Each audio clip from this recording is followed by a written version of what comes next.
Oke, assalamualaikum warahmatullahi wabarakatuh. Di sini kita akan mempelajari tentang materi fisika pada kelas 11, yaitu adalah gelombang stasioner. Bersama saya R3 Agung Nugroho. Oke, next. Apa itu gelombang stasioner? Nah, kalau kalian perhatikan, di sini adalah gelombang stasioner merupakan gelombang yang memiliki amplitudo berubah-ubah yang dihasilkan dari pemantulan gelombang. Nah, kalian bisa lihat di sini ada contoh dari gelombang datang, kemudian ini adalah gelombang pantul ya. Dan kurang lebih nanti hasil pemantulannya adalah seperti ini, seperti itu ya. Oke, nah karena dihasilkan dari pemantulan gelombang, maka setiap gelombang ini biasanya memiliki dua ujung pantul gelombang. Yang pertama adalah ujung terikat ya. Jadi bagaimana hasil pemantulan pada ujung terikat, dan yang kedua adalah ujung bebas. Nah, dari ujung-ujung ini ternyata didapatkan persamaan atau bentuk gelombang yang berbeda-beda seperti itu. Oke. Nah, di sini saya mulai dari gelombang stasioner pada ujung terikat. Nah, ini kalau kalian perhatikan ini adalah gelombang datangnya ya. Kemudian ini titik pantulnya. Titik pantulnya ini diikat kuat ya. Jadi ketika digoyang-goyangin nih, jadi ini tetap kepantul. Ya, jadi ini tetap diikat, tidak bergerak. Nah, nanti ilustrasinya adalah seperti ini. Jadi setelah disimpangkan ya, setelah disimpangkan nanti akan terbentuk suatu simpul perut dan seterusnya. Nah, semakin jauh perutnya atau semakin jauh simpulnya, ini nanti panjangnya akan semakin besar seperti itu. Oke. Kemudian untuk gelombang stasioner pada ujung bebas, bedanya adalah di ujungnya ini dia tidak diikat ya. Dia tidak diikat, jadi dia dibiarkan lepas gitu aja. Nah, jadi sehingga ketika disimpangkan, ujungnya ini dia ikut bergerak. Nah, nanti akan membentuk gelombang seperti ini. Kalau secara matematis ini akan membentuk gelombang cos, dan ujung terikat akan membentuk gelombang sin seperti itu ya. Nah, seperti itu ilustrasinya. Sekarang kita masuk ke persamaan gelombang stasioner. Ternyata setelah diturunkan bahwa persamaan gelombang stasioner pada ujung terikat itu didapatkan nilainya adalah Y sama dengan 2A sin Kx cos omega T. Sedangkan pada ujung bebas itu adalah Y sama dengan 2A cos Kx sin omega T. Hampir mirip, bedanya adalah di X-nya ini. Jadi kalau ujung terikat X-nya di dalam sin, namun kalau ujung bebas X-nya di dalam cos, seperti itu.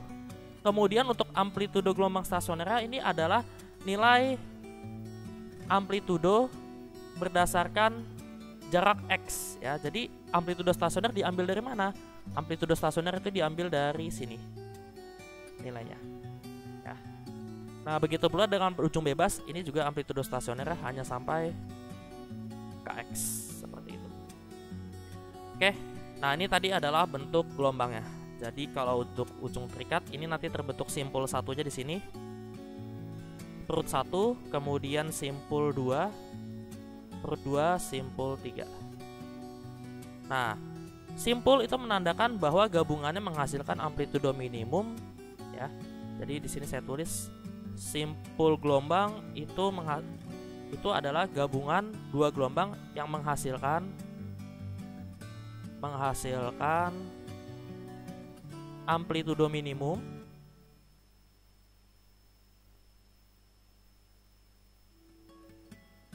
sedangkan untuk perut itu gabungan dua gelombang yang menghasilkan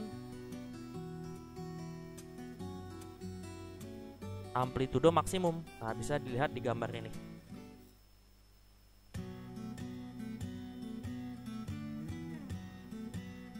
Oke, sip. Oke. Dari persamaan ini nanti kita juga bisa menentukan berapa panjang gelombang, berapa frekuensi dan lain-lainnya ya. Jadi hampir sama seperti gelombang berjalan, cuma yang membedakan adalah persamaan simpangannya atau persamaan gelombang stasioner. Seperti itu. Oke, kita langsung aja latihan soal. Nah, jadi di sini ada soal YP sama dengan 5 cos 0,125 px sin 50 pt dengan X dan Y dalam meter dan T dalam second. Tentukan A cepat rambat gelombang. Nah, ini adalah rumus cepatnya nih. V sama dengan omega per K. B letak perut kedua dari ujung pantul. C letak simpul ketiga dari ujung pantul. Oke, yang pertama kita tuliskan dulu saja persamaannya Jadi persamaannya kan didapat bahwa ada YP sama dengan 5 cos 0,125 px sin 50 pt. Nah, dari sini kita bisa lihat, oh ternyata variabel x-nya ada di dalam cos. Kalau variabel x ada di dalam cos, berarti dia termasuk ujung bebas atau persamaan gelombang ujung bebas. Seperti itu ya. Nah, kita langsung aja jawab yang A. Yang A ini adalah cepat rambat gelombang. Nah, cepat rambat sebenarnya bisa dicari dari persamaan V sama dengan lambda kali F ya. Nah, namun sebenarnya lambda kali F itu didapatkan dari persamaan ini juga ya. Jadi supaya lebih cepat ya, daripada kita cari satu-satu lambda F-nya, kita langsung aja bagi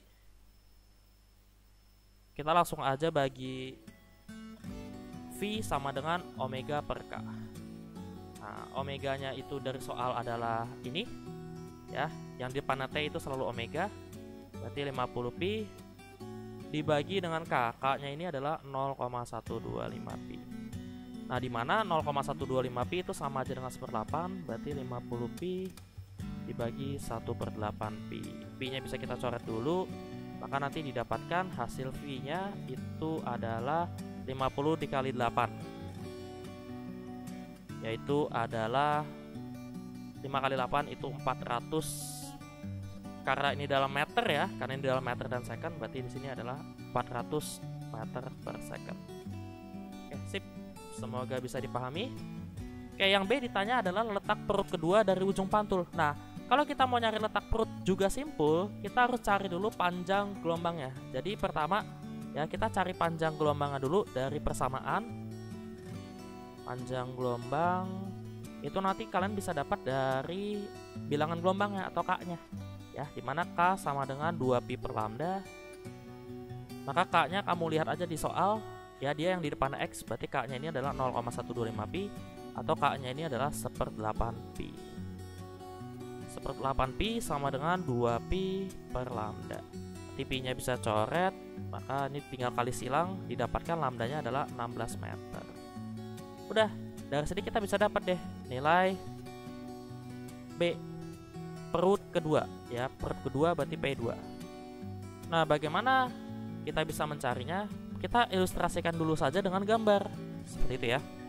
Jadi kalau dia misalnya ujung bebas ya, kalau ujung bebas kan X-nya dalam cos nih. Kalau X-nya dalam cos berarti nanti gelombang yang terbentuk adalah gelombang cos seperti itu ya. Nah, ini adalah pantulannya. Nah, kita tinggal urutkan aja. Kalau perut kedua, kita bisa lihat kan di sini bahwa ini adalah perut pertama yang terbentuk dan ini adalah perut kedua. Nah, tinggal kita hitung berapa jumlah gelombangnya. Kalau kalian bisa perhatikan bahwa jumlah gelombang dari perut kedua pada ujung bebas itu adalah 1/4 ditambah 1/4 setengah ya. Jadi di sini artinya P2 itu sama aja dengan setengah panjang gelombang atau setengah gelombangnya. Nah, udah, lambdanya tinggal masukin aja kan dari sini. Berarti P2 itu sama dengan setengah dikali 16, nanti didapatkan hasilnya adalah P2 sama dengan 8 meter. Sip, sudah ketemu ya. Kemudian yang ketiga itu adalah kita masuk ke ini. Yang C yang ditanyakan adalah letak simpul ketiga. Nah, berarti simpul ketiga S3 saya misalkan. Nah, simpul ketiga lihat dari mana? Lihat lagi dari gambar ya. Di sini adalah simpul 1, di sini simpul 2, di sini simpul 3. Oke, kita hitung berapa jumlah gelombang dari awal ujung pantul sampai simpul ketiga ya. Kalau kalian perhatikan di sini yang saya garis merah, ini saya anggap sebagai jumlah gelombangnya. Nah, dari sini itu adalah 1 ya. Kemudian 1 ditambah 1/4 ya. Jadi di sini adalah 1/4 seperti itu. Nah, jadi yang saya arsir ini adalah jumlah gelombang dari awal ujung pantul sampai simpul ketiga. Jadi didapatkan nanti hasilnya adalah 1 ditambah 1/4 yaitu 5/4 ya. Jadi simpul ketiga itu adalah 5/4 lambda. Udah, tinggal kita masukin aja 5/4 dikali lambdanya adalah 16. Nah, ini bisa sederhanain bagi 4 ya. 4 kali 5, nanti simpul ketiga nilainya adalah 20 meter. Sip, seperti itu. Semoga bisa dipahami dalam mencari jumlah gelombang simpul dan perut ya.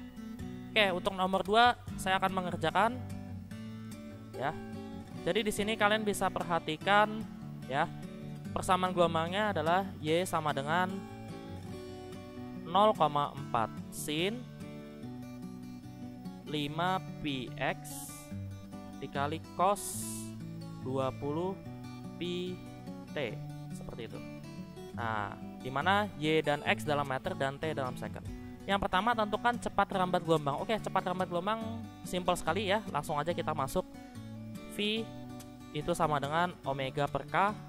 Omega itu di depan T selalu, berarti omega itu yang ini 20 pi dibagi K. K itu selalu di depan X, berarti 5 pi. Ketemu hasil V-nya adalah 4 meter per second. Oke, sip, bisa dipahami ya. Kemudian yang B itu adalah letak perut ketiga dari ujung pantul. Nah, sekarang kita perhatikan dulu nih. Ini nilai X-nya kan ada di dalam sin. Ya, kalau X-nya ada di dalam sin, maka persamaan gelombang ini termasuk dalam ujung terikat. Nah, hati-hati ya. Nanti kalau ujung terikat, gambar gelombangnya berbeda lagi. Seperti itu. Oke, sebelum kita tahu gambar gelombangnya, kita cari dulu panjang gelombang dari persamaan. Panjang gelombang lambdanya. Oke, K sama dengan 2pi per lambda. Maka ini pindah ruas aja. Jadi lambda sama dengan 2pi per K. K-nya masuk 2pi per. Nah, K-nya di 5pi ya. Ini K-nya 5pi. Bilang gelombang apa? Jadi didapatkan nanti lambdanya adalah 2/5 atau 2 bagi 5 itu sama dengan 0,4 meter. Nah, kalau sudah ya, kita gambarkan lagi ujung terikat. Nah, kalau ujung terikat berarti karena X dalam sin, di dalam sin, maka nanti dia membentuk gelombang sinus. Seperti itu. Nah, nanti dia membentuk gelombang sinus seperti ini. Ya. Kita gambarkan aja sebanyak mungkin. Nah, ini adalah pantulannya. Jadi yang saya titik-titik ini adalah pantulannya. Oke, seperti itu. Nah, pertanyaannya kan yang B itu adalah letak perut ketiga. Seperti itu ya. Jadi letak perut ketiga. Perut ketiga berarti P3. Oke, kita lihat aja nih. Oh, kalau perut berarti yang ini ya. Perut pertama mulai dari sini. Perut kedua kita mulai dari sini. Perut ketiga kita mulai dari sini. Tinggal ditentukan jumlah gelombangnya ya. Jadi kalau saya perhatikan atau saya arsir bahwa perut ketiga ternyata hanya 5/4 ya. Jadi perut ketiga ini 5/4, berarti P3 itu sama dengan 5/4 lambda. 5/4 dikali lambdanya adalah 0,4. Nah, berarti 4 bisa coret jadi 0,1 kali 5 berarti 0,5 meter. Sip. Udah ketemu nih jawabannya perut ketiga ya. Nanti bisa dicoba lagi untuk mencari perut kedua maupun perut satu. Kemudian yang C itu adalah dicarinya simpul kelima ya. Jadi yang C itu dicari simpul kelima, berarti S5 ceritanya. Nah, kalian bisa perhatikan lagi nih bahwa simpul pertama dari ujung terikat mulai dari sini. Ini ujung simpul kedua. Ini simpul ketiga, simpul 4, ini simpul kelima. Ya, ini simpul kelima ya. Berarti dari sini sampai simpul kelima itu didapatkan nanti adalah 1, 2. Nah, ada 2 gelombang. Berarti simpul kelima itu sama dengan 2 panjang gelombangnya. Seperti itu ya. Berarti 2 dikali 0,4 meter itu nanti didapatkan simpul kelimanya adalah 0,8 meter. Sip. Oke, semoga bisa dipahami. Ya, silakan kalian coba sendiri, cari-cari sendiri latihan soalnya yang berkaitan dengan ujung terikat atau ujung bebas dari gelombang stasioner. Oke, terima kasih telah menyaksikan video ini. Like and share kalau kalian suka dengan video ini. Jangan lupa subscribe agar tidak ketinggalan video-video berikutnya. Terima kasih. Assalamualaikum warahmatullahi wabarakatuh.